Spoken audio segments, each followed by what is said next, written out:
без света, без газа и без воды. В подвале керосиновую лампу приходилось заниматься, топить буржуйку, мешать бетон, ходить за дровами.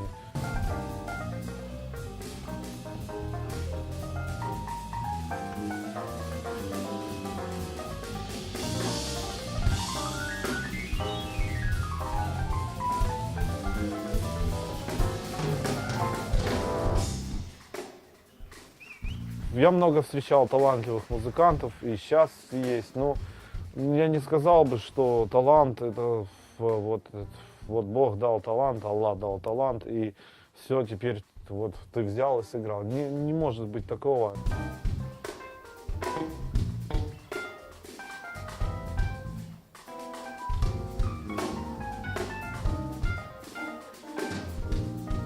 Крымско-татарские свадьбы, я просто сторонник другой музыки. Да, реально, вот честно, мне не довелось не сыграть ни одной татарской свадьбы.